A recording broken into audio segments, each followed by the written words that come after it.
Δε φταίς εσύ. Όχι, δε φταίς εσύ. Είναι που η τόση θλίψη και αυτή η πόλη της βροχής θυμίζουν πένθη πάντα ανολοκλήρωτα, απώλειες αναπόδραστες, μελλοντικές και αρχαίες.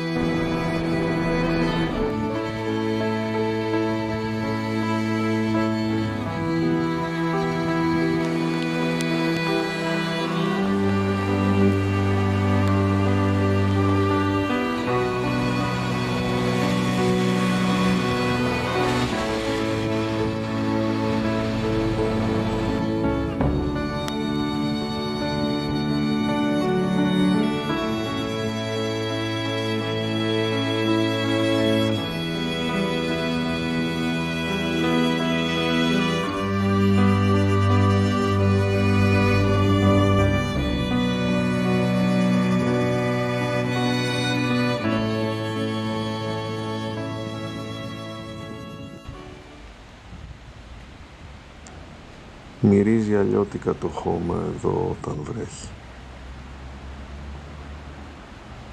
Κι είναι το πλάγιο φως τον Οκτώβρη.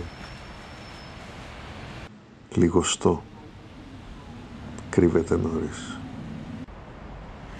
Ταιριάζει με τις αποχρώσεις της γης και με τα φύλλα κόκκινα, κίτρινα, καφέ που στροβιλίζονται στα πόδια μου στη Ζαβίνη Πλάτς. Το καπέλο του ταξιδευτή όμως δεν αλλάζει πολύ το είδωλο στον καθρέφτη. Τα όνειρα διαδραματίζονται στα ίδια γνώριμα σκηνικά. Και το ξημέρωμα, μια φαγούρα ανίκητη και ενοχλητική πολύ, κυριεύει ένα μέλος ακροτηριασμένο από καιρό.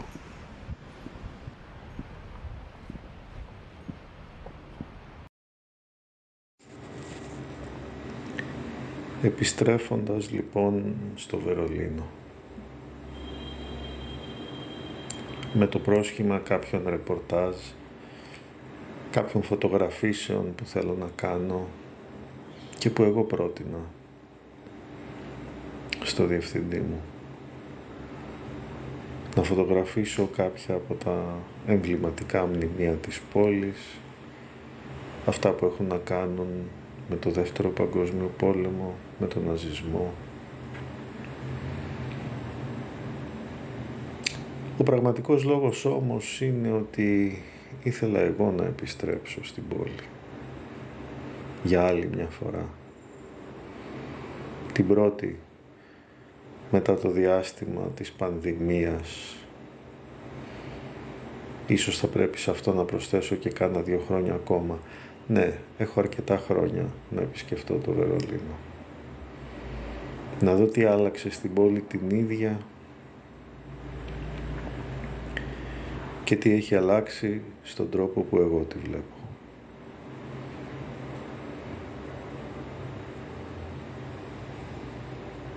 Έχω έρθει πάρα πολλές φορές τα τελευταία 20 χρόνια εδώ. Αλλά δεν είχαμε ποτέ μια σταθερή σχέση. Μια σχέση γάμου. Εγώ και η πόλη. Ήταν μάλλον κάτι σαν ιδανική ερωμένη. Ένα από τα πράγματα που με είχε γοητεύσει πολύ έχει να κάνει με το σκοπό αυτού του ταξιδιού, τουλάχιστον την επίσημη εκδοχή του ποιος είναι ο σκοπός. Το ότι φαίνεται η ιστορική συνέχεια στην πόλη και δεν αποκρύπτονται και κάποια πολύ σκοτεινά σημεία.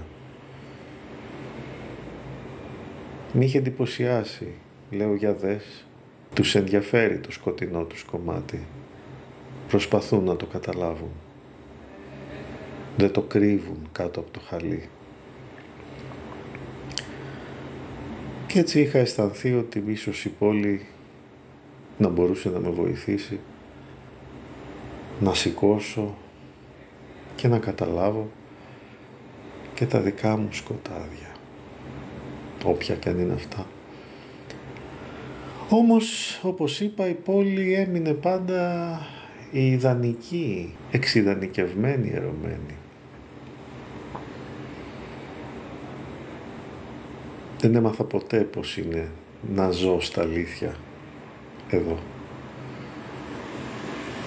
Ούτε γνώρισα ποτέ τους φόβους ή τα θαύματα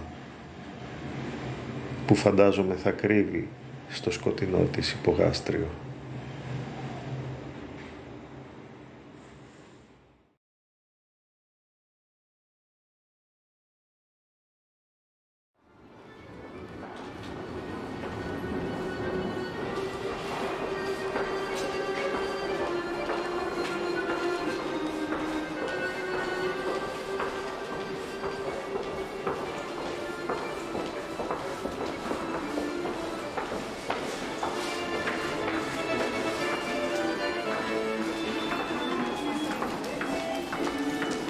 Είναι δικός μου ο πόνος των πραγμάτων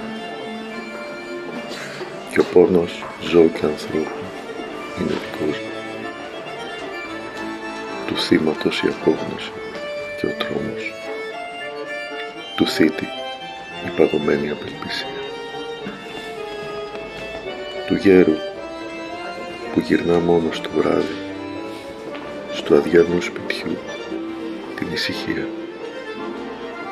του βρέφους που σπαράζει στο σκοτάδι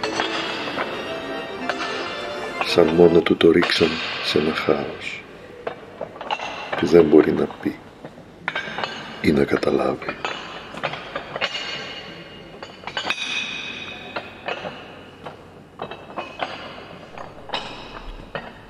Δεν ξέρω αν μπορώ. Σήμερα ήταν λίγα τα σκυλιά στο πάρκο. Έτρεχαν και έψαχναν, κινούνταν σπυροειδώς. Έψαχναν αγχωμένα, μυρίζαν παντού. Έψαχναν τα παιδιά. Δεν ξέρω αν μπορώ. Τα λόγια μοιάζουν παράτερα. Λείπουνε τόσοι.